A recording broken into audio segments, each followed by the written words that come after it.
All right. Yep, Terrific. the recording has just started.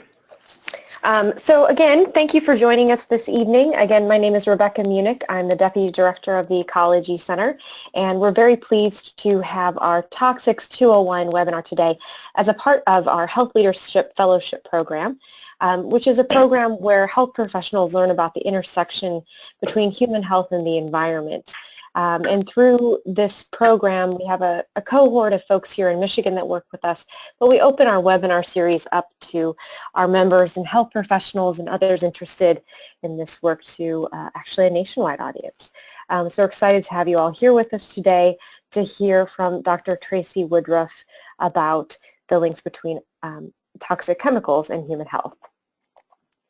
So, the agenda this evening is I'll give a little information about continuing education credits for those health professionals who are joining us and go over a bit of a conflict of interest statement. And then we'll have Dr. Tracy Woodruff give her presentation. At the end of the evening, we'll have a little bit of time for questions, and there will be an evaluation that we ask you to fill out to provide us with some feedback.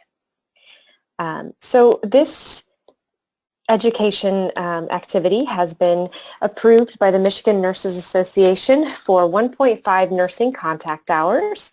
Registered dietitians and others, physicians, physician's assistants, and so on can receive a certificate of completion.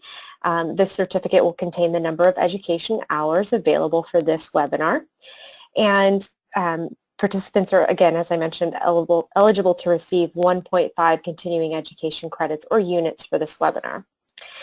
Any participant who is not enrolled in our Health Leaders Fellowship program, but who does wish to receive continuing education credits, must be sure to fill out the evaluation that we will put the information up for after the webinar, and send an email to my colleague Mara Herman at mara@ecocenter.org.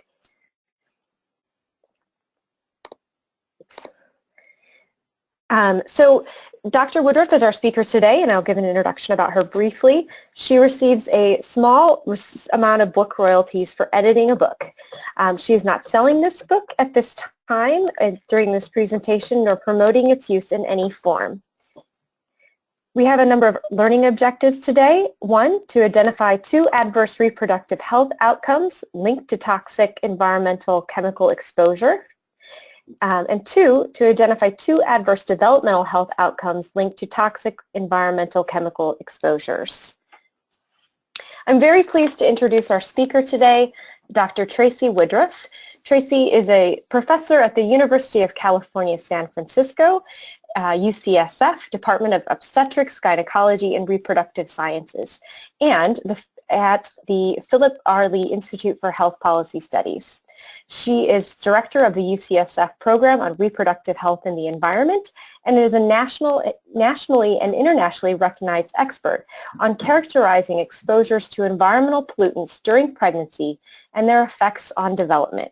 She is also recognized for her groundbreaking work on methods and applications to translate scientific findings for clinical and policy audiences. We are very happy to have Dr. Woodruff present to us today, and with that, Mara will turn it over for the rest of the presentation.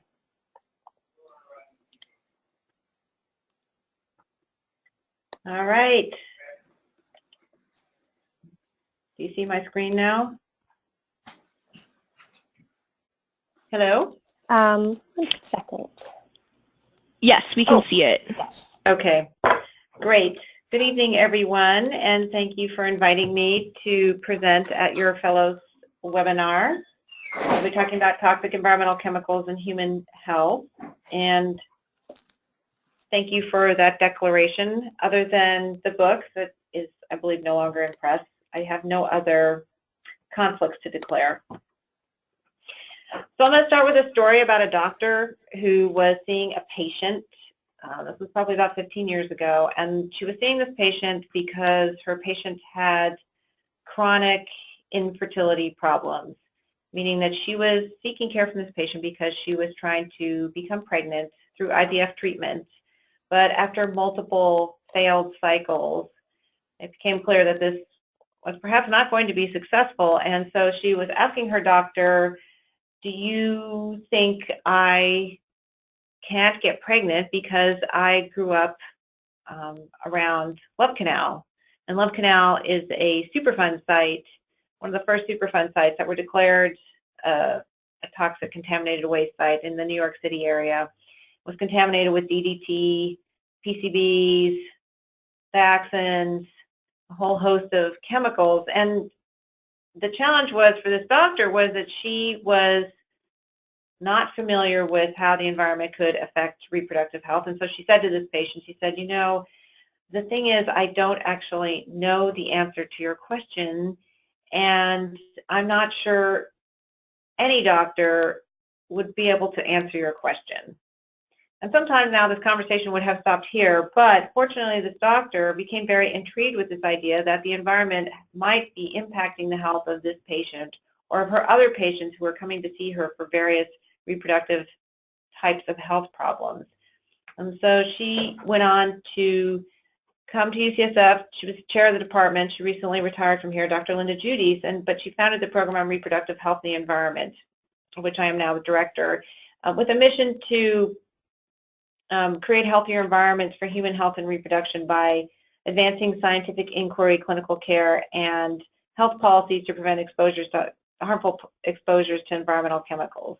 But essentially the goal of being to provide a better scientific foundation for understanding the links between environmental pollution exposure and reproductive developmental health, and importantly, how can we engage those types of partners to prevent those types of harmful exposure, particularly in the clinical community, which is what I will be talking about today.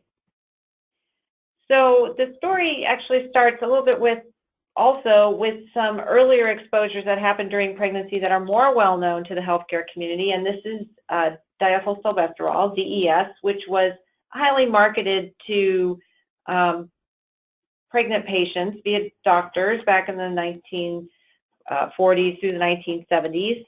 And what's interesting about this was a pharmaceutical. It was an estrogen, a synthetic type estrogen, and it was marketed as a way to prevent a stillbirth, miscarriage, and premature labor.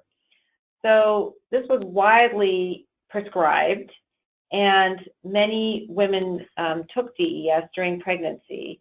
But it came up with some very tragic consequences that were just not discovered until the 1970s, until some of the daughters of the women who had been exposed to DES or taken DES during pregnancy, until their daughters got older. And this is from the seminal article that was published in the New England Journal of Medicine, finding that these daughters were at an increased risk of suffering a rare vaginal cancer because of their DES exposures. DES was subsequently stopped being prescribed after that, but the key thing that was intriguing about this very tragic really experiment on pregnant women and their children was that these exposures occurred during the prenatal period, but the effects did not manifest until adulthood. So they didn't really see that the effects on the reproductive tract appeared until these women became adults.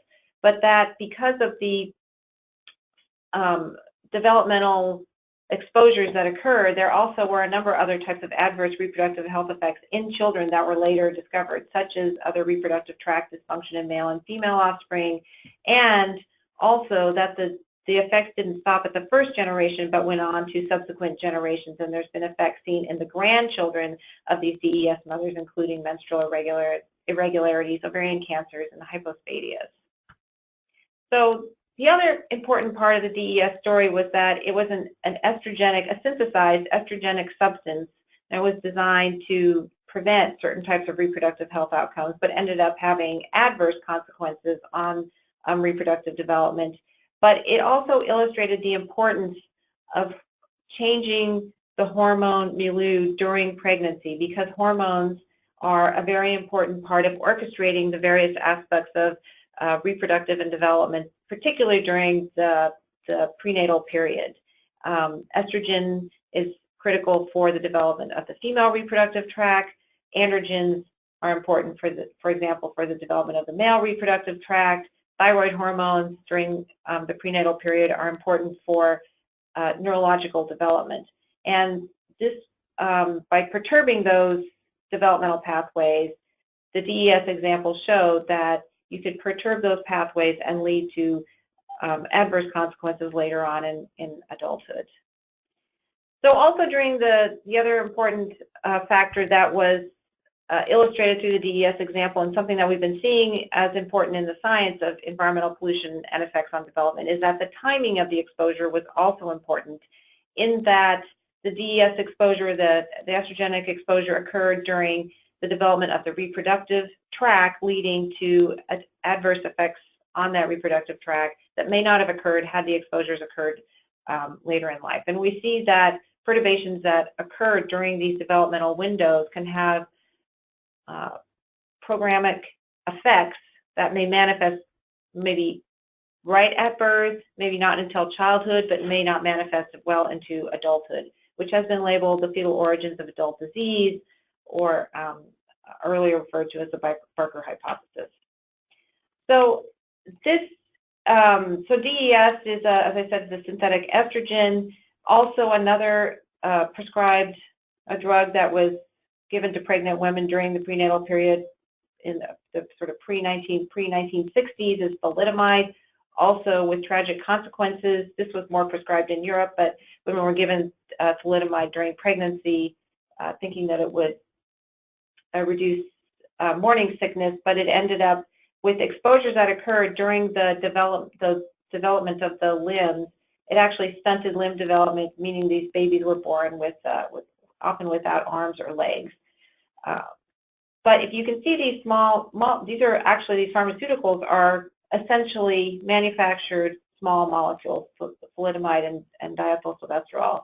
But we also have, that we've seen in terms of these manufactured small molecules, also other small molecules which we're seeing increasing in their use and presence in the environment, is other small molecules that are manufactured for, not for pharmaceutical reasons, but for other reasons, for use in various different types of consumer and other applications that we are using today. So things like polybrominated diphenyl ethers, which are a flame retardant chemical which is used in polyurethane foam.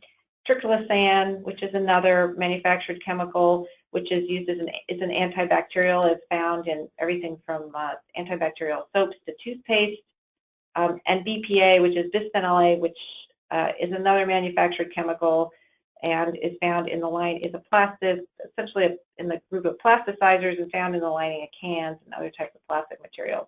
But I think the other take-home point from this is that these chemicals are not that dissimilar to the structure of chemicals that we know can adversely disrupt reproduction and development. And so there's reason to believe that these chemicals as well can have adverse effects on reproduction and development. So essentially there's been a growth in the science looking at the ways that hormones are made. There's hormones that you can make and synthesize in your body, which are important chemical signals going from one part of your body to the other to signal important types of activities that should happen physiologically. But also many of these chemicals that we manufacture today and are exposed to can also influence hormonal signaling in the body. And these chemicals are referred to as endocrine disruptors or endocrine disrupting chemicals. And they can include industrial chemicals, pharmaceutical drugs like DES, pesticides and herbicides.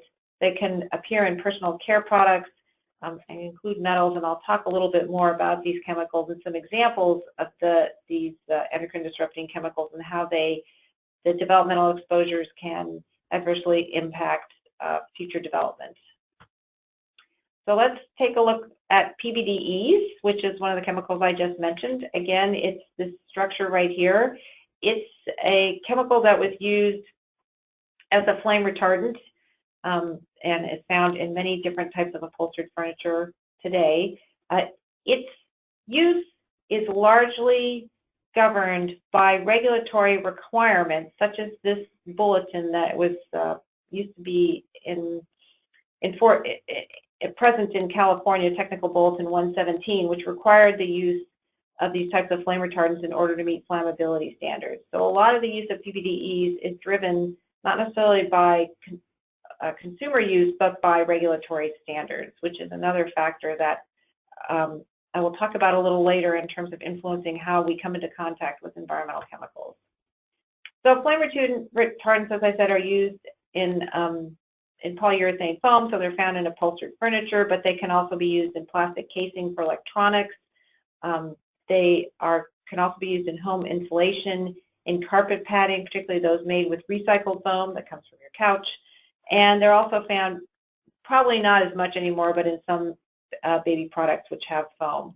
But the other thing about the PBDEs is that they aren't bound tightly to the polyurethane foam, so they get out and then they migrate into dust, and people get exposed to these PBDEs or other similar types of chemicals through the dust that they might come into contact with, particularly if you're a young child crawling around on the floor and putting your hands in your mouth all the time, which kids do.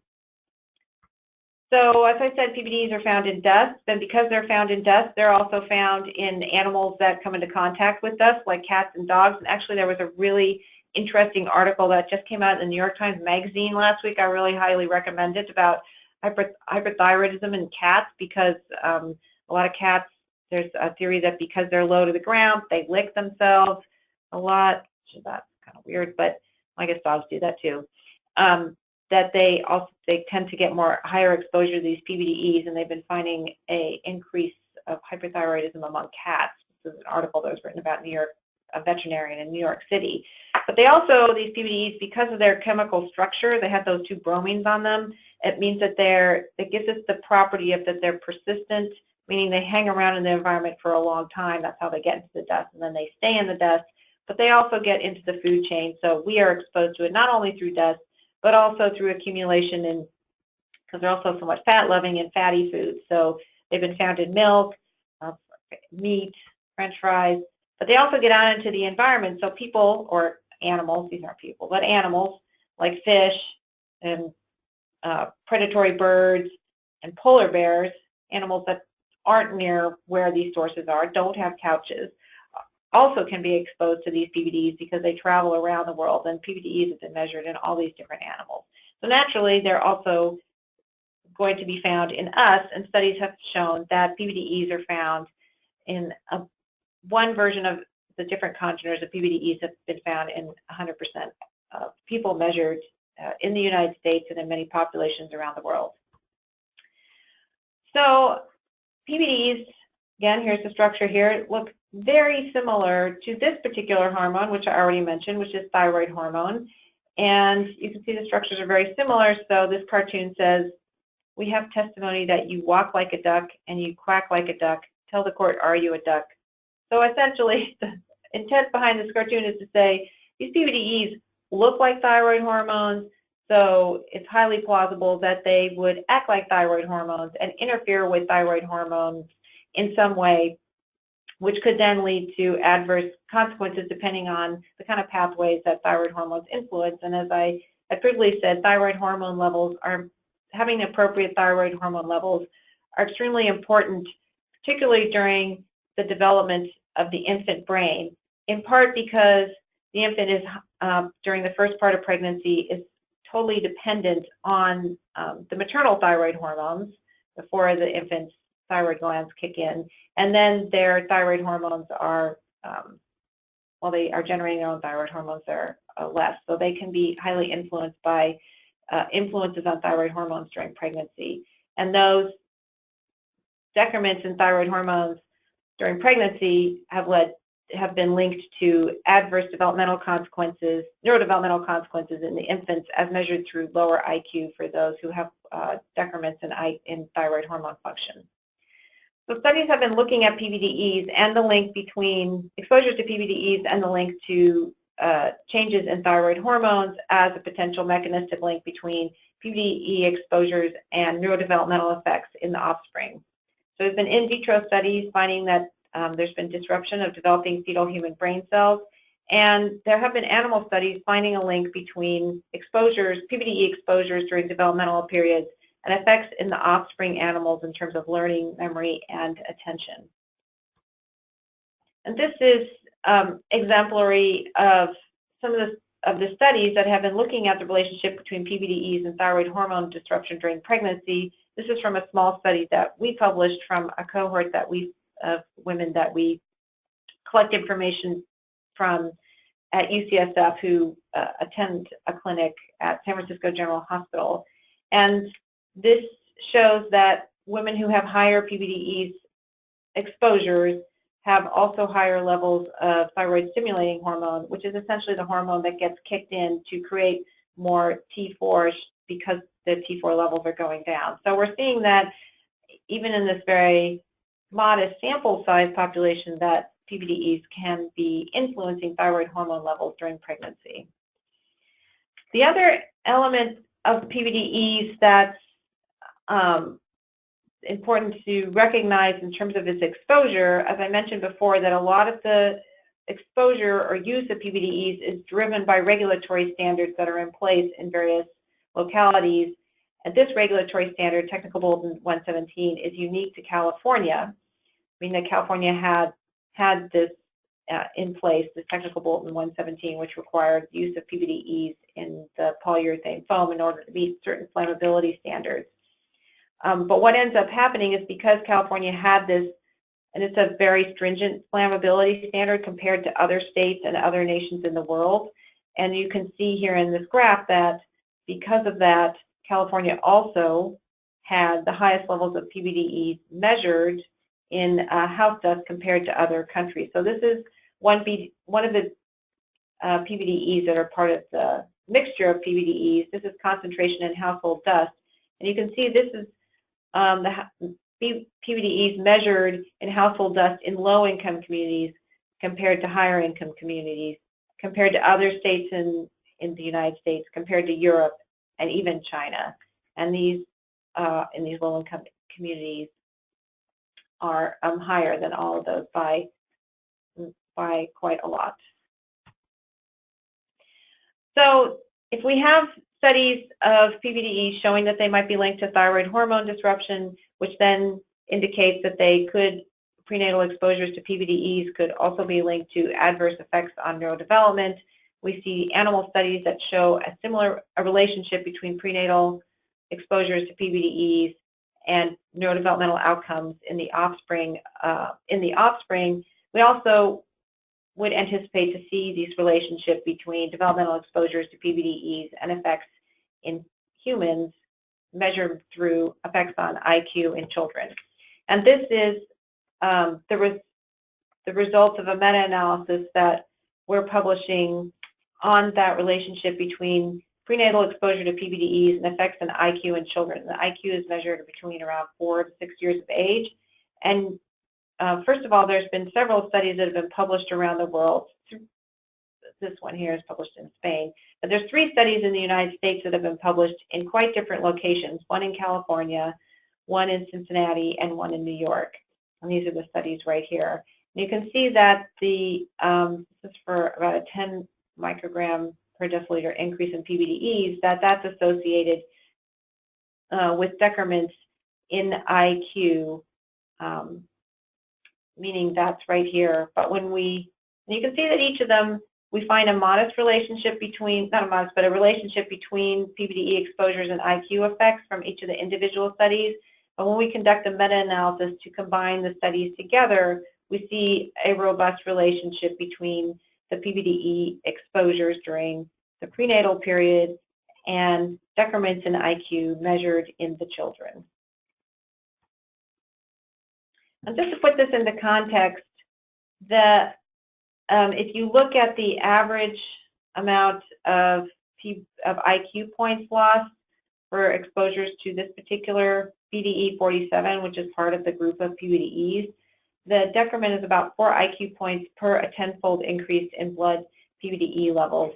This is what we've seen for a similar change in lead, which is 10 micrograms per deciliter change in lead, results in a decrease in IQ of about 7 points. So this influence that PBDEs has on neurodevelopment is robust and also relatively large. So PBDEs is just one chemical that has been used in commerce where there's widespread exposure and used in many different types of applications in commerce. But it's one that we actually have a reasonable database of information about the relationship between its health effect, between exposures and potential risks of adverse health effects.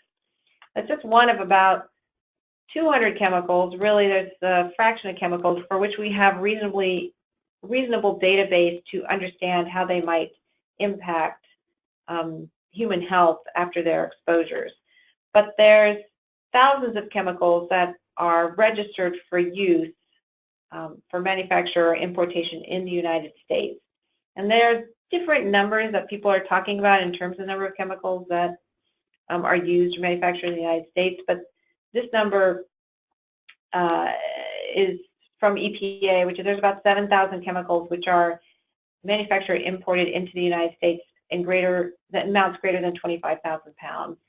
And you can see that we have about 6,500 chemicals. Most of them, these blue ones are the ones that are tested, most of them are untested, and yet they're being used in the marketplace. So the other thing we know about environmental or industrial chemicals is that because there's so many being used and there's the amount of chemicals that are being used is relatively high, that there's widespread exposure to these chemicals, not just one or two, but really dozens of chemicals. And these exposures occur during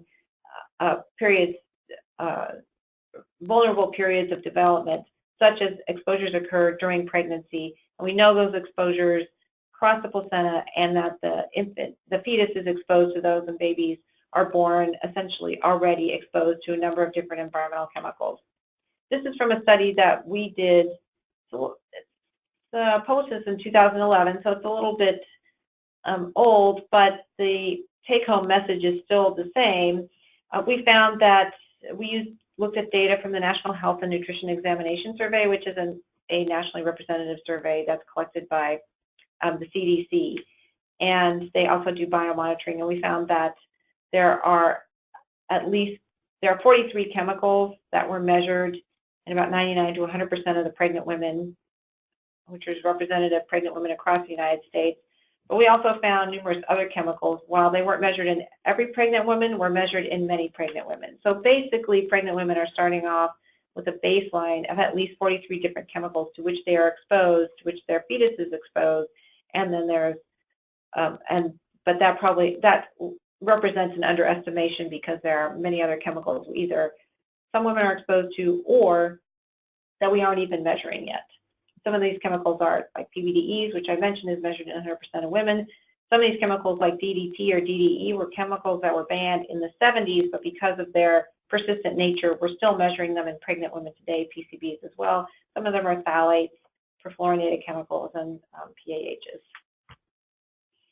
So exposures, pregnant women or people are exposed to these environmental chemicals through many and different sources, through drinking water, through food, either directly because things like pesticides are used on food, or because chemicals migrate into food through food contact, food's contact with the packaging products, through various types of consumer products like cosmetics, through air pollution, through different types of products that are used, different kinds of things in your house, including your furniture, the materials that your house is constructed with. And then certainly for certain segments of the population, there are occupational exposures, and these people who are in certain occupational settings can have higher exposures than the average public. So people are exposed to these chemicals from many and bright sources. The other challenge about industrial chemicals is that the use of chemical production has greatly increased since the 1940s. And so now we see chemicals ubiquitous in many different products where they may not have been widespread use before. We now see them in many different products that we are using throughout our daily lives, including these Teflon chemicals like PFOA, which I'll talk about a little bit more in a minute, like Teflon pans, as I mentioned, the flame retardants, phthalates, which is a plasticizer, which is found in many different types of plastic materials, and BPA, which is in the lining of cans.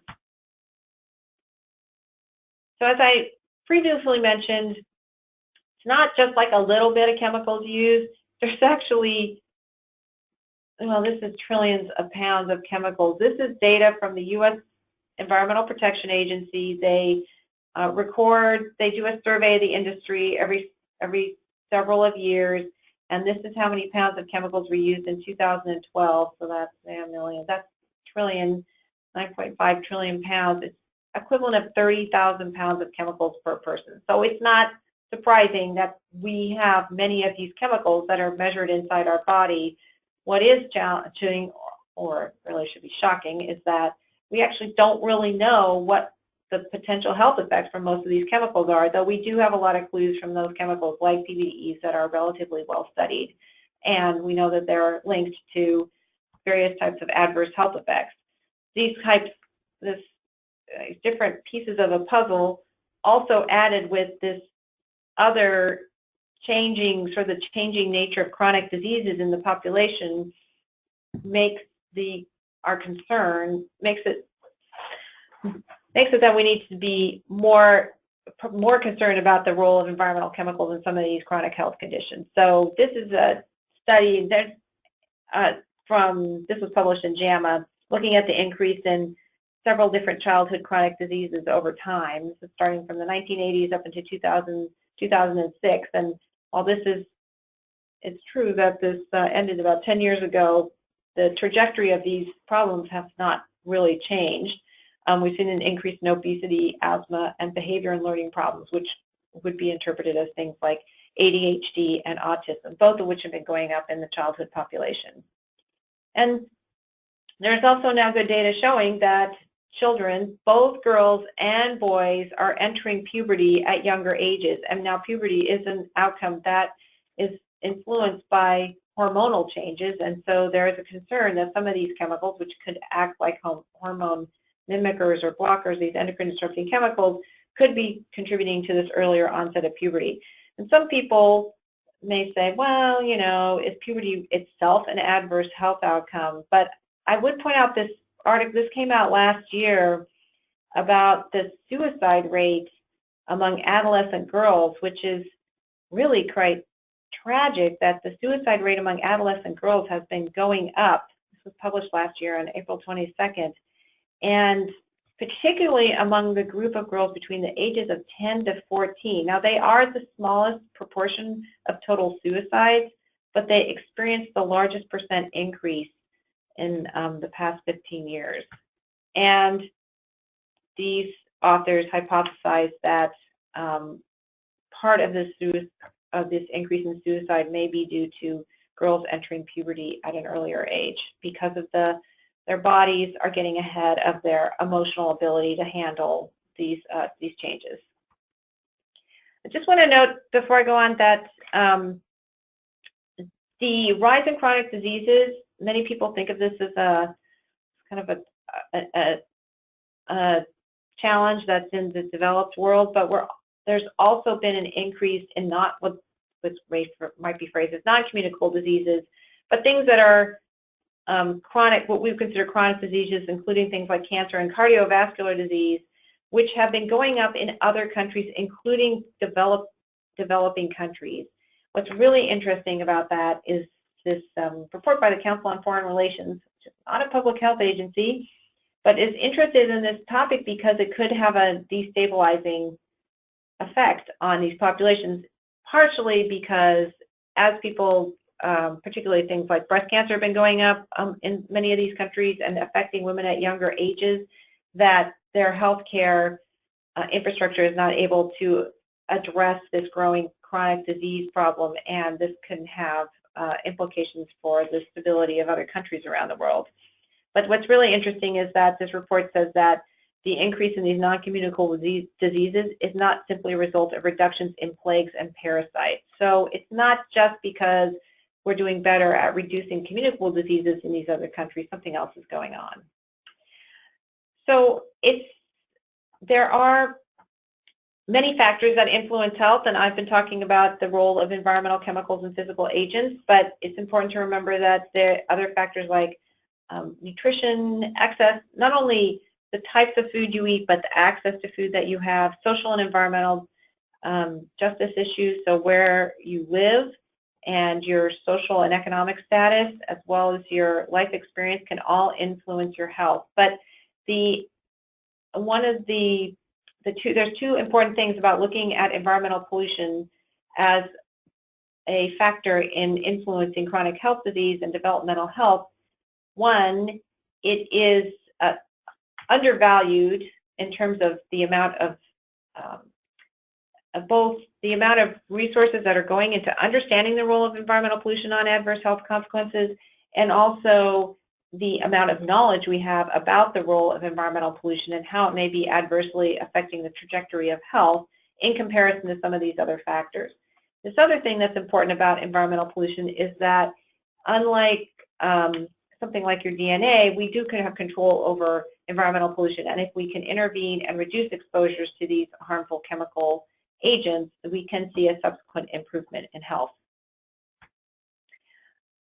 So just to compare also to, this is a really interesting article that was published by David Bellinger in EHP in 2012, and it looks at how exposure to environmental factors compares to other types of risk factors that are more typically thought of or addressed in the healthcare field, and compares them to how they influence childhood IQ. So this table shows the estimated childhood IQ points lost associated with different risk factors in a population, a hypothetical population of 25.5 million children. And so first of all, these are some of the things that, like I'm at UCSF, I work in the School of Medicine, these are some of the things that doctors or the medical field might be thinking about in terms of contributions to neurodevelopment or effects on neurocognition as measured by IQ. So congenital preterm birth is obviously a big one and can contribute 34 million lost IQ points, diabetes, brain tumors, etc. Neurodevelopmental disorders, again, kind of a more traditional medical concern. So autism and ADHD, about 38 million IQ points. Social, nutrition, and psychosocial factors, so iron deficiency and non-organic failure to thrive, 15 million. But if you look at just methyl mercury, organophosphate, pesticides, and lead, they can contribute about 40 million lost IQ points to the exposures that children might be experiencing right today. So the effects of environmental chemicals are actually comparable to these other risk factors that are more traditionally thought of in the medical community, and this doesn't even consider these more recent findings like the effects of PBDEs on IQ. So one of the other challenges about dealing with environmental chemicals that's different than pharmaceuticals, which are essentially manufactured chemicals, is that pharmaceuticals, because of the ways that the laws are set up in the United States, pharmaceuticals have to go through certain testing and have certain data before they can be used in the clinic. They have to show through preclinical and clinical trials that they're safe and efficacious before they can be prescribed. And that is not the case with manufactured chemicals. Manufactured chemicals, and it's still true even under the new Lautenberg amendments, because most of them, all of them can be used. Ones that are existing on the marketplace can continue to be used, even if and there's no requirement to have data to show that they're safe in order to be on the market, unless they go through a complicated process I can talk about later.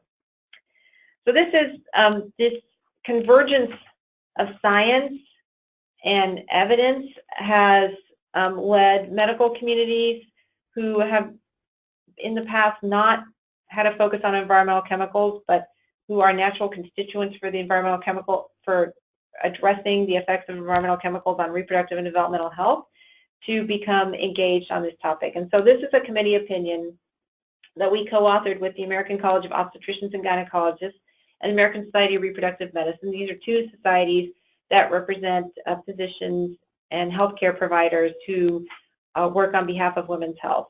And this committee opinion is essentially a kind of a scientific consensus statement, as well as a plan of how physicians should address a particular topic, and this topic is on environmental reproductive health. And they say that the evidence that links exposure to toxic environmental agents and adverse reproductive and developmental health outcomes is robust. And importantly, they recommend that there be timely action taken to identify and reduce exposure to toxic environmental agents. Also, the other important thing about this committee opinion is that it was produced by the Committee on Underserved Women, and they noted that all exposures are not created equal. So underserved and minority populations are more disproportionately impacted by environmental chemical exposures, and that there are also higher risks for those in occupational settings because of higher exposures. So one of the other factors in the thinking about the difference between how pharmaceuticals and environmental chemicals are treated in the marketplace is the way of the evidentiary basis for the evaluation. So in the clinic, as I mentioned, for pharmaceuticals, they go through preclinical testing, they go through human randomized controlled trials. This is very important. The healthcare community is very familiar with the use of RCTs and evaluating data for interventions in the medical care community. And then once a pharmaceutical has been deemed safe for use, safe and efficacious, it's used and goes into the marketplace. As I mentioned, environmental chemicals, we're essentially performing an experiment right now as these chemicals are out in the marketplace, people are exposed to them, and then we're trying to figure out whether what the extent of the damage they may be doing to health. So because there's different contexts for how these exposures occur, we have different types of evidence that we are looking at in terms of evaluating the relationship, how these chemicals may be impacting health. And so this cartoon says, your research is very promising. It's just a shame we're afraid of mice. Essentially saying that in the medical community, they're not as familiar with reviewing animal toxicology or animal evidence as a way to understand the evidentiary base for either pharmaceuticals or environmental chemicals. But because we don't want to perform randomized controlled clinical trials on humans with environmental chemicals because there's not a beneficiary purpose for them, we necessarily need to rely on these different types of streams of evidence in order to evaluate the health effects from industrial chemicals. So we're not going to see double-blinded case-controlled studies for chemicals. That would be unethical, and we can't expect that to be the gold standard, which is the gold standard in clinical medicine because of the difference of the exposure context. So this is a quote from Jeannie Connery, is that Dr. Jeannie Connery, he used to be the president of ACOG, if that is what we hold out for as a gold standard when evaluating environmental exposures, we'll always be dealing with pennies and not gold. So we have to look to these other evidence base for understanding the relationship between exposures and health. And we need to translate science from many different types of studies, whether they're controlled animal studies that have been done with laboratory animals, but also even studies from looking at the kinds of exposures that occur out in the wild, where we're seeing various types of, I'm sure people are familiar with things like the bee colony collapse or hermaphrodite frogs. Those are early clues and warnings to potential environmental factors that may be influencing, and certainly influencing those animals' health, but could also would have implications for human health. So as part of the work that we've been doing to engage the clinical community, it was clear that the way that we in the environmental health community were evaluating our evidence was not familiar, nor was it, I think, up to the task of translating the scientific information in a way that would sort through all the various pieces of evidence and consolidate it into a bottom line summary that would be actionable by a decision maker, like a clinician or a policymaker. So we have been developing this navigation guide systematic review methodology, essentially using the lessons learned in evidence-based medicine, where they went through a period of not having developing recommendations somewhat on a narrative judgment-based review, but have moving more towards systematic review methods, which is incorporated via the Cochrane collaboration and GRADE, that looks to reduce bias in evidence evaluation and produce and to take advantage of all the evidence in the clinical field to produce bottom-line summaries about the quality of evidence and what the evidence says about any particular clinical intervention. We've taken these methods that have been developed in the clinical field and applied them to the human and animal evidence in the environmental health context to arrive at a scientific bottom-line summary using these same methods in environmental health and the systematic review methodology. So I'm going to talk about a case study that we've done for perfluorooctanoic acid, PFOA, which I already previewed earlier. PFOA is a stain repellent chemical. It's been used in fabrics, stain repellent fabrics, in carpets, Teflon pans. Also a persistent chemical which has been measured. Probably these same animals that had PBDEs in them probably also have PFOA in them, fish, birds, polar bears, and also found in 100% of people in the United States. It's also a contaminant in groundwater. DuPont manufactured this chemical for a while. This is a really excellent article about the history of PFOA DuPont in West Virginia. But PFOA is, because it's persistent also, just like the PBDEs, it's found in many different places in the United States. It's entered in the water system. EPA actually did a survey of water systems to determine how much PFOA is in the water systems, and they found that there were millions of people that lived in areas where the PFOA levels would be considered by some scientists as relatively high. So what does the evidence say about PFOA and birth weight? This is from a systematic review that we did of the evidence about PFOA and birth weight, where we did exactly the same thing you would do in clinical medicine. We did a systematic search of the literature. We applied, we extracted data. We applied evaluation of the quality of the evidence, both risk of bias and overall evaluation of the evidence, and performed a meta-analysis. And I'm showing you the results of the meta-analysis because this essentially is a bottom-line summary about the findings from the human and the animal literature. So here on the left, you see the results for humans, and here on the right, the results for mice. And these are pregnant women. The studies are of pregnant women and measuring PFOA levels in pregnant women and then measuring birth outcomes. These are experimental studies where rats are exposed to PFOA during pregnancy, and then the litters, or the mice in the litters, are weighed. You can see here to the left shows if there was no relationship between PFOA and birth weight, all the studies would be on this line here. As you can see, all the studies found, except for this one, there was some variability in the findings, but they reasonably consistently found a relationship between elevated exposures of PFOA and decrements on birth weight. Similarly, in the animal studies, we saw, and this is the results of the meta-analysis, which combines the results from all the individual studies. We see a very similar relationship between the animal studies in that prenatal exposures to the animals led to decrements in birth weight as measured across these different animal studies. And again, when they were combined, this meta-analysis showed a reasonably robust relationship between the developmental exposures to PFOA and adverse effects on birth weight. So based on this, the conclusion of our systematic review is that human exposure to PFOA is known to be toxic to human reproduction development based on sufficient evidence of decreased fetal growth in both human and non-human mammalian species. This is a very simple summary about what we know about PFOA and birth weight.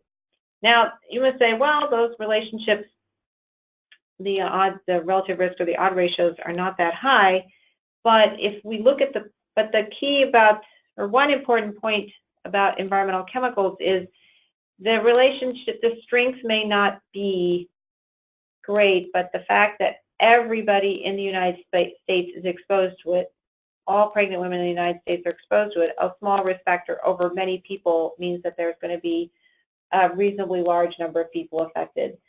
So when we looked at the public health significance of PFOA, we found that, as I said, almost all pregnant women are, like 99% of pregnant women are exposed to PFOA.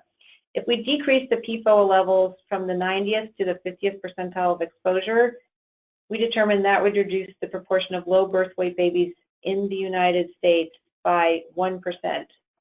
Not great, but that's 40,000 births per year.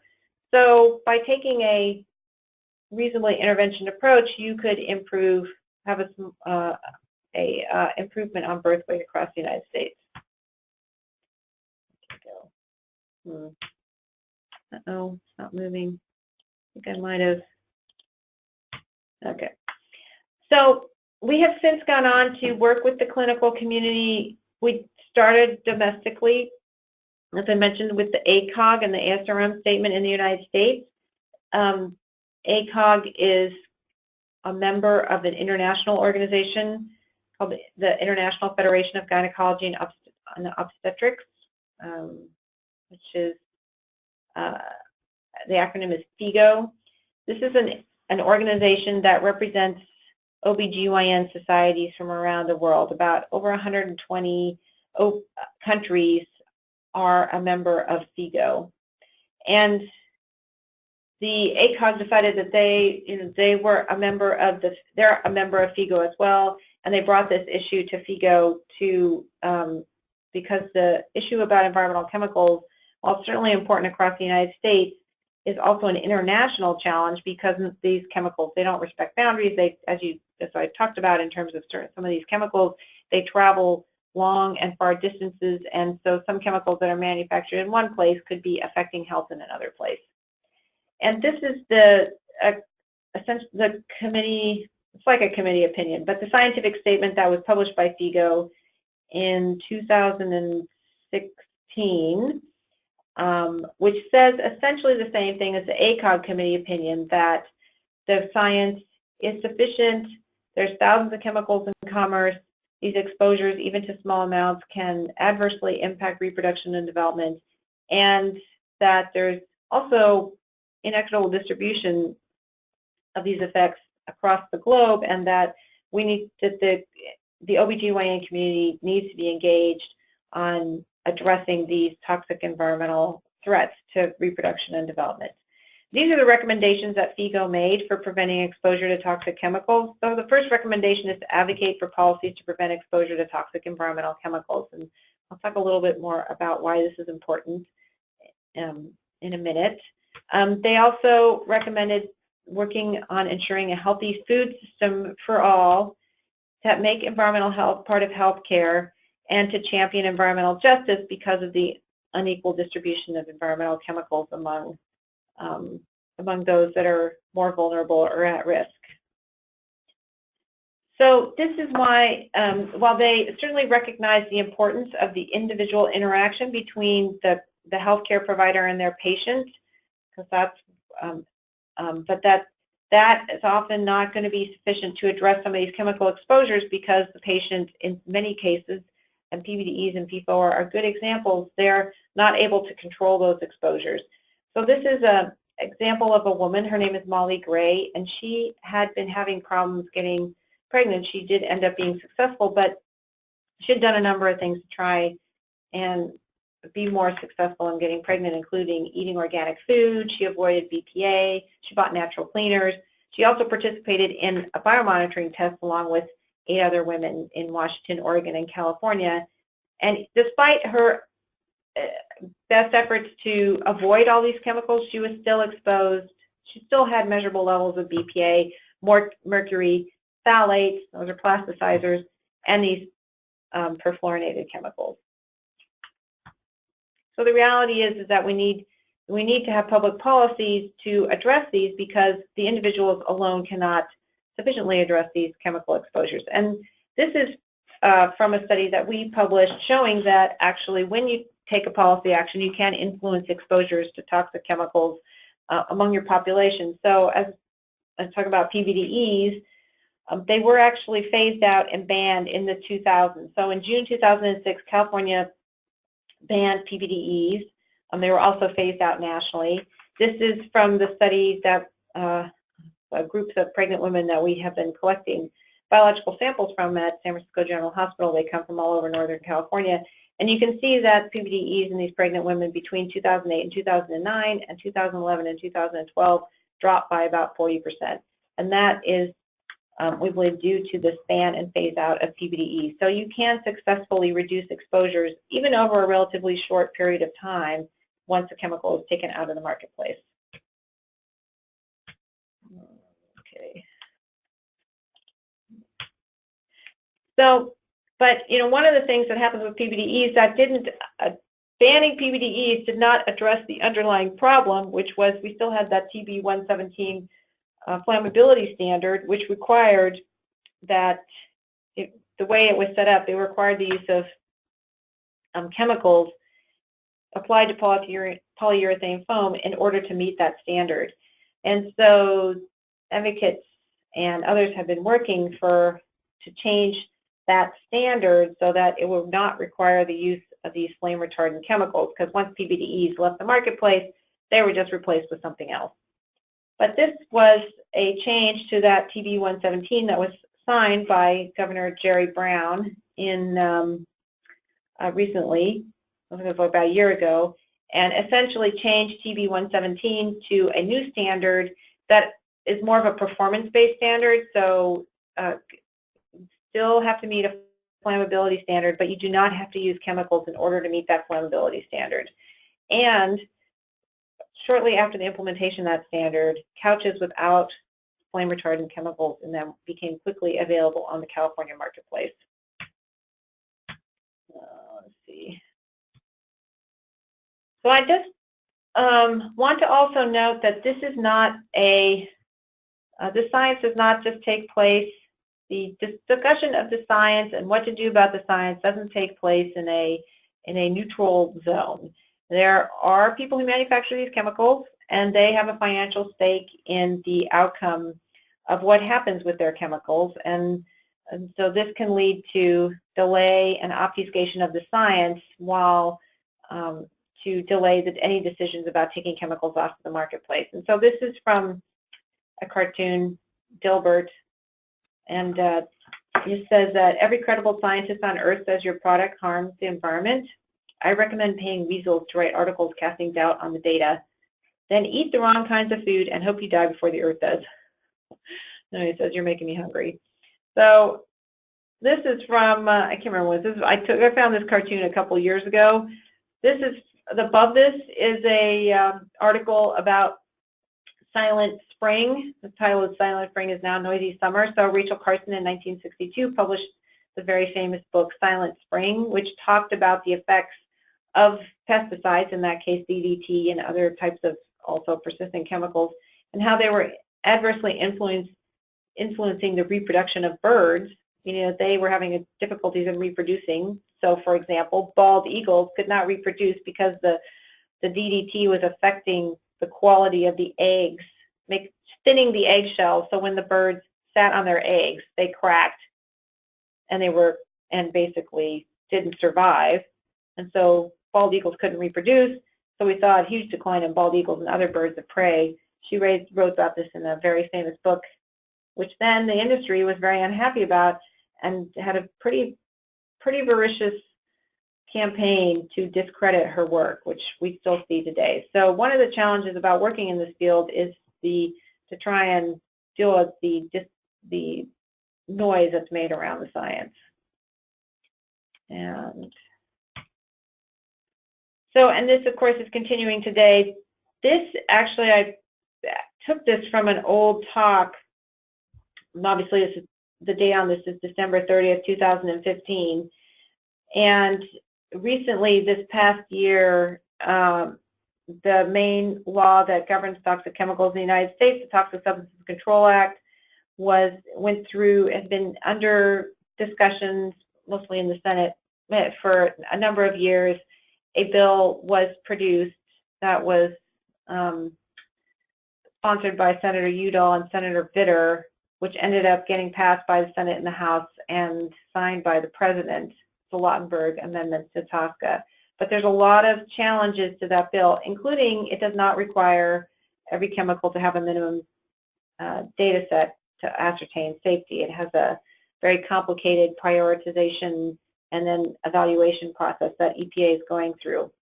The challenge of this is a lot of decisions were left up to EPA. This is dated 2015. I left this in because now, this was before the presidential election last November, and now the EPA that is going to decide on the fate of how this TSCA bill is implemented is now in the hands of both the Trump administration and the Republicans in the Senate and the House, meaning that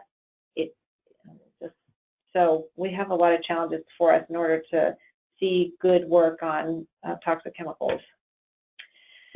So in conclusion, environmental chemical exposures are ubiquitous, and they are linked to, they can increase the risk of a number of different developmental and reproductive health endpoints. There are things that patients can do to reduce exposures. I forgot to include this slide, but we have brochures available on our website called Toxic Matters, which are a set of evidence-based tips about what people can do to reduce their own, patients or themselves can do to reduce exposures to toxic environmental chemicals. We hand them out here at UCSF to every pregnant patient that comes into the clinic. We send them out to people. They're also available for electronic download. And equitable and completely reducing the burden of toxic chemical exposures. However, while people can do some things, there are some things they can't do, and it does really require systemic changes, including policy changes, in order to address the upward trajectory that we have been seeing over the last 50 years. With that, I'd like to thank everyone at the program. I think I have a thank you. Nope, I don't have it. Thank you, slide, for everyone at the program on reproductive health and the environment, and I'm happy to take any questions. Terrific. Thank you so much, Dr. Woodruff. We can take some questions. You can chat them out to us. I think we can also unmute people.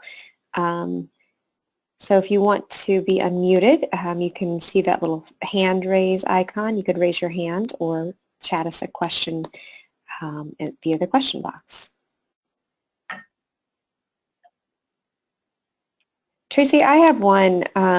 You know, at the end of the presentation, you mentioned the implementation of the Lautenberg amendments to TSCA, and I'm wondering if you also have commentary on the new appointment of Dr. Nancy Beck, and if you had anything that you'd want to share about that and concerns about her and overseeing this implementation. Yeah. So one of the things that's the thing about the Lautenberg amendments is that there were a lot of, the way that Congress has often legislated different types of address different types of environmental pollution in the past is, so they do it through the Clean Air Act, the Food Quality Protection Act, Safe Drinking Water Act. They often have a few more prescriptive backstops about how they want EPA to deal with risks. So, for example, the Food Quality Protection Act and the Safe Drinking Water Act, which were passed in 1996, so those were the previous environmental regulation laws that were passed before the Lautenberg Amendment, had specific language about how EPA should address risks to children and how they should address risks that come from multiple sources, so aggregate risk, like if you, so the PFOA is a good example. You don't just get PFOA exposure from maybe your pan, you also get it from your the fabric that uses it, your Gore-Tex parka, any dust it's in, if it's also in food, so you get it from multiple sources. So under the Food Quality Protection Act, EPA was required to look at these aggregate exposures that come from multiple sources, and cumulative exposures, so two chemicals can impact the same pathway, adverse health outcome pathway, and EPA was required to consider that too, because you're already vulnerable to exposure to lead if you were also exposed to mercury, for example. So however, the chemical industry did not like any of those requirements because, of course, they wanted the EPA regulate less things, not more things. So a lot of those decisions about how to deal with those, even though they're scientifically true, people are exposed to one chemical from many sources, and they're exposed to many chemicals at the same time and during vulnerable periods of development. They didn't want to see Congress have any specific ways that they wanted EPA to address these factors, and so they left a lot of the discretion of the implementation up to EPA. I personally thought that was a very bad idea because there's no backstop, and then you run into the situation which we're in today, which is that now the Trump administration, which is already shown that they are hostile both to science, but also extremely hostile to EPA. You know, the president's now official budget proposes that is a 31% cut to EPA. I mean, mostly they've been going after climate change and Clean Air Act. They have, however, I think what the American Chemistry Council would like to see, or the chemical industry would like to see in the Lautenberg amendments, is that EPA declare chemicals as being safe so that they can stop all these kinds of, there's been a lot of market campaigns, some of them done by the Ecology Center, to, you know, show that there's these chemicals in products and that your kids are exposed and that they're a problem. And so I think the chemical industry is very interested in the parts of the Lautenberg Amendment that would say, you know what, we've evaluated this chemical and it's safe for use. The challenge now is that there's two challenges going on in the administration. The first is Trump administration does not seem to be very interested in filling political appointments. So there's actually very few political appointments at EPA. There's Scott Pruitt, who runs EPA. He has some staff under him. There's a chief of staff, but they haven't even announced a deputy for EPA. There's nobody announced to run any of the Senate-confirmed offices, so nobody for air, water, Superfund. And the office that implements TSCA, they don't have anyone announced, but they have appointed, which is not a Senate-confirmed appointment. It's an appointment that is approved by the White House. Nancy Beck, who used to, she worked in the Office of Management and Budget in the Bush administration. She most recently had been working for the American Chemistry Council and had actually been working on TSCA, and now she is basically in charge of TSCA implementation. It just shows you the flaw in relying on not having Congress not legislating the most you can in terms of around anything. So, I mean, I think what's going to happen is that so EPA has very strict deadlines that they have to follow under the implementation of the Lautenberg amendments. So they have to put out, and here's the other problem with the Lautenberg amendments, is that they are doing a rulemaking on how to evaluate risks, how they're going to do the evaluation of the science, the risk evaluation. That means how are they going to evaluate the science and decide what the risks are to the public. They have to do a rulemaking. It's like a very technical thing, but essentially when they do this rulemaking, it will have it's essentially like they will make a law, and they're very difficult to overturn. They are required to do a rulemaking on risk evaluation by this June. And my understanding is, from hearing from what's following chatter about what's going on, is that Nancy Beck is going to try and achieve that deadline, and I think that I anticipate that they will be rewriting the rules, and the prioritization rules, to reflect more of what the comments of the ACC would like to see in those rulemakings. And there's really nothing, it's very difficult because there's no way to have any oversight in Congress to do anything to stop that. It was kind of a bummer, but there's always the legal system. I guess that thing is the legal system. Thank you. It was sorry for asking a bummer of a question. Well, you know, I mean, that was just like, anyone who's like watched this whole thing is like, yep, that could be the inevitable outcome of, actually, this is just a lesson about never pass bad policy. I know that's not what you guys are not in favor of it, but I hope that some people in the community will think of this as a lesson of never to pass bad policy. It's never worth it, ever, ever, ever. So we have a couple of other questions that have come in. So from one of our fellows, Naveen Elder, so during your presentation, you briefly mentioned that it is unethical to perform a double-blind study when testing toxicants. She was wondering if she understood that correctly, and she wondered why that's considered to be unethical. Sure. Well, there's a couple things. First of all, they're not like pharmaceuticals. Like pharmaceuticals, we're looking at a drug because it might actually address some disease. Like cancer is a perfect example, right? Someone has cancer, you are exposing someone to a chemotherapeutic agent. We know chemotherapeutic agents are toxic in themselves, but the benefits, because the person has cancer, the benefits of that, because it might address their cancer, outweigh the decrements, which is the toxic part, the fact that the chemotherapeutic agents are toxic. For an environmental chemical, let's just take PBDEs. There's no health benefit to being exposed to PBDEs. There can only be health risks for being exposed to PBDEs. And if you wanted to do a double-blind trial where you're like, okay, we're going to randomize some pregnant women and we're going to expose some, put some of them in a, expose some of them to PBDEs and some of them not, you're essentially performing a test on, and those people who are exposed to PBDEs during pregnancy, and then their kids are going to potentially, let's say we didn't know it was a neurodevelopmental toxicant, they would actually, their kids would suffer a decrement in IQ, but for what benefit? I think that's the challenge. It doesn't really, that would be unethical in terms of there's no benefit to that patient. There's no benefit to those people participating in terms of being exposed to an industrial chemical in that way. And also there's an alternative, right? You can test them in animal studies, and actually pharmaceuticals are also tested in animal studies before they go to clinical trials. You can test them in animal studies, and those are a good representation of what we might anticipate, the effects we might anticipate to see in humans. There's actually a big movement now to try and test chemicals using more in vitro test methods, because there's concern about animal welfare concern, which, you know, it's rightly so. We don't want to incorrectly use animals for things that we could arrive at information from other means. So there's a lot of movement to improve in vitro testing to try and identify toxic effects without having to test them in non-human mammalian, like rats and mice and humans. Great.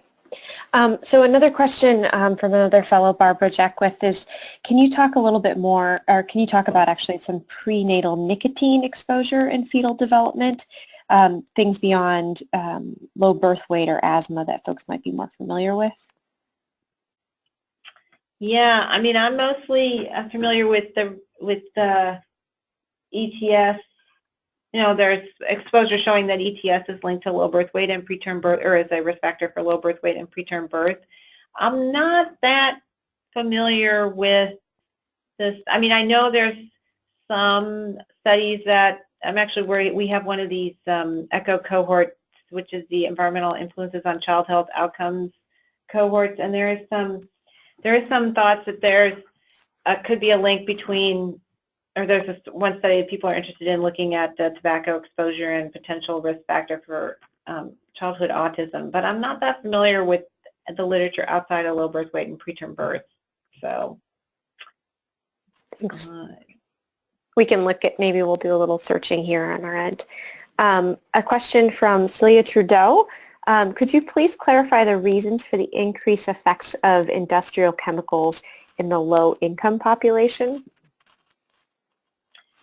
Yeah, so that was the PBDEs, where they found higher levels of PBDEs in the dust of homes from women or from families that were living in low-income communities. You know, this is an interesting issue, because for PBDEs in particular, people have seen this phenomenon about differential exposures by race, ethnicity, and income. But I think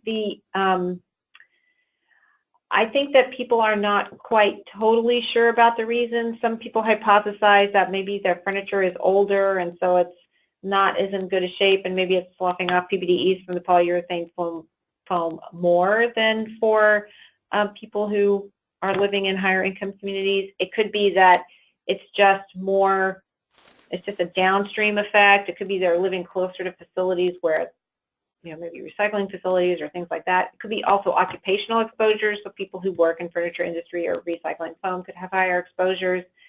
So I think those are all factors that could influence that. I don't think that there's been a comprehensive or conclusive identification of why we're seeing this phenomenon. Though in general, we do see that low-income communities suffer more environmental exposures just generally, like air pollution, for example, is higher in low-income communities. But we don't always completely understand the reasons why. So a question that I have for our health professionals is, you know, what others than counseling patients and thinking of what health professionals can do in the clinical setting, what are some of the top things that you would encourage our fellows Yeah. and others listening here to get involved with and to take action on?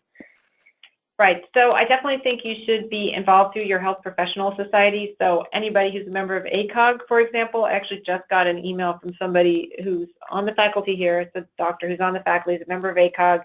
She's in DC. They're having lobbying day, and ACOG has two environmental bills that they're asking that they're featuring during lobby day. So your professional societies are a great way to be engaged, because I know that ACOG is very engaged on this topic. They have are actually, I think they might even be forming a committee on it. American Academy of Pediatrics has been engaged on this topic way longer than ACOG and has been has an environmental health committee, and they're very active on the TSCA amendments as well. Other professional societies, so I think, and if your health professional society does not have isn't actively engaged in this, it's something, so like ASR, American Society of Reproductive Medicine, they started an interest group around environmental reproductive toxics as within the society, and just emailed members and started to get together on their own to talk about this and slowly influence the leadership of ASRM.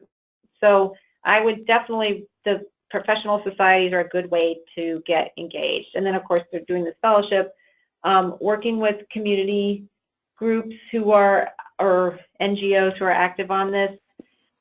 I know, I think the election definitely illustrates, you guys are in Michigan, so this is probably even more important there, illustrates the importance of just being engaged on the ground and in connecting to other groups who are working at the grassroots level to influence their what's going on in terms of their representation in Congress.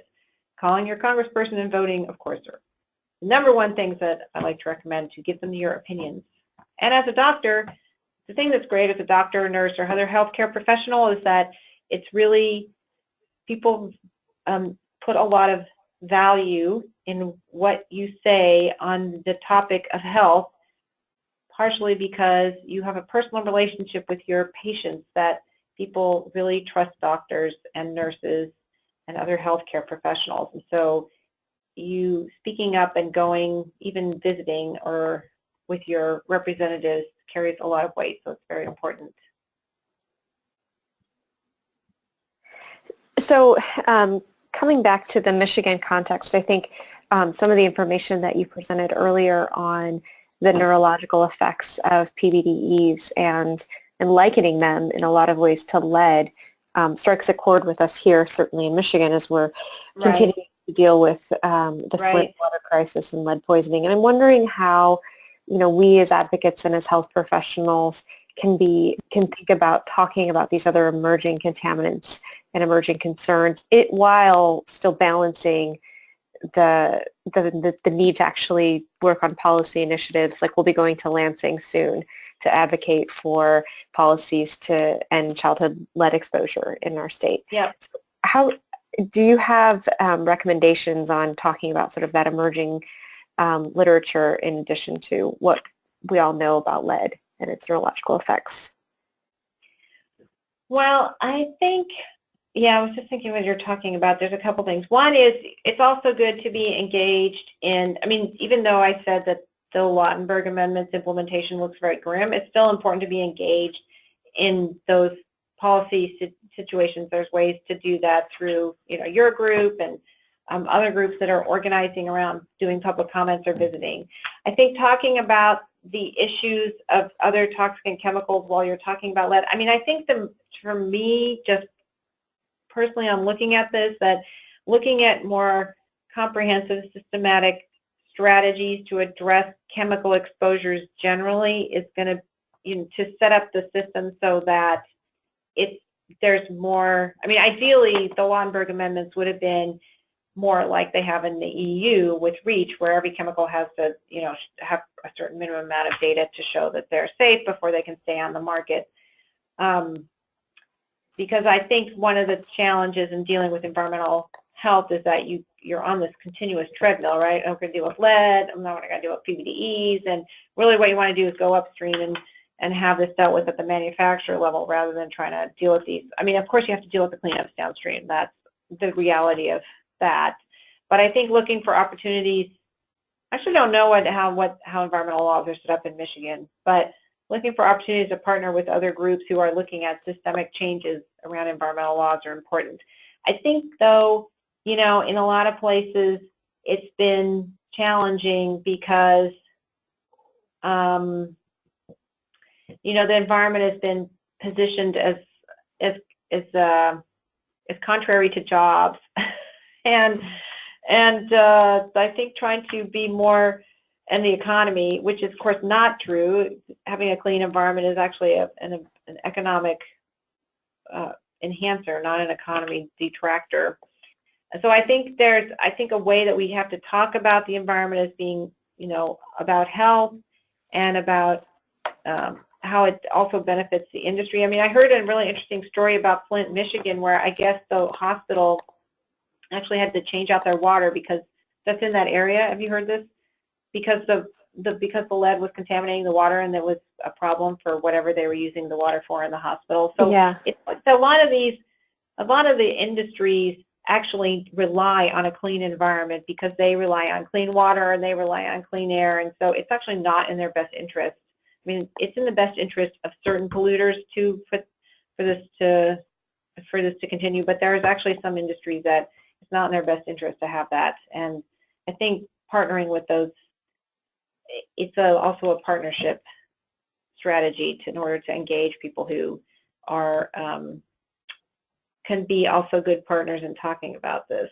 I would just say we have a network of scientists and clinicians through, I don't know if you guys know Trish Kelman, who's at University of Michigan, who's helping us organize people to be connected to, and we provide information, things like communication materials and summaries of what the relationship between environment, health, and why it matters that are useful for talking about these issues.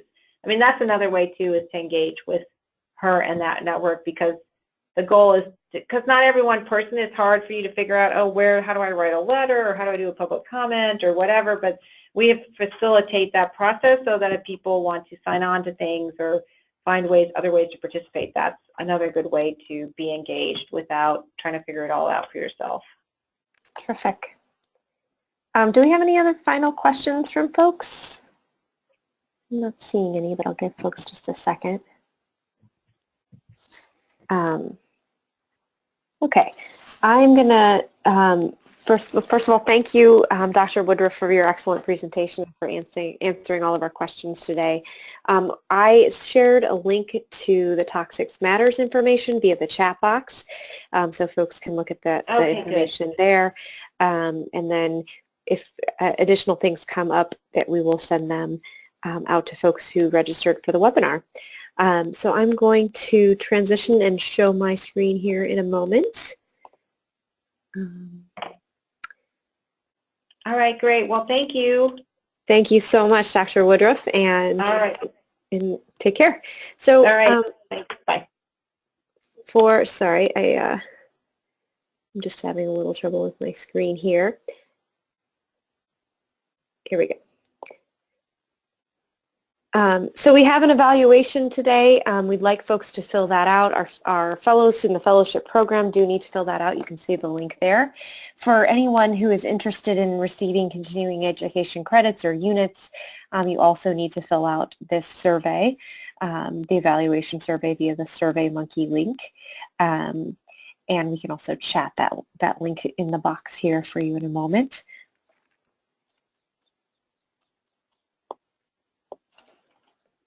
Do that. Oh, it's there for you. We have a couple of other things coming up for our fellows enrolled in the program.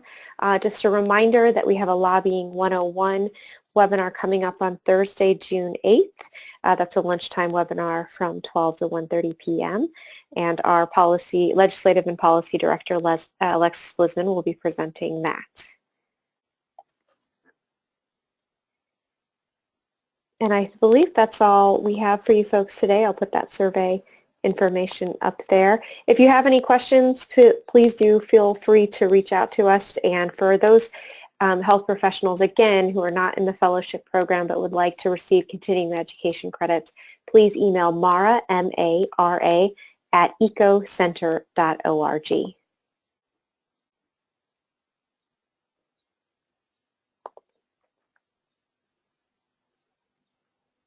I have a question here from one of our health fellows regarding our Lansing Day.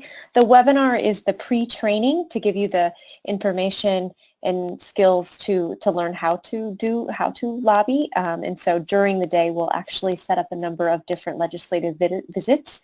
And so that's a bit more of a practice, so that session is akin to the media training where we had the webinar before the day to learn about some of the skills and then to practice them in person.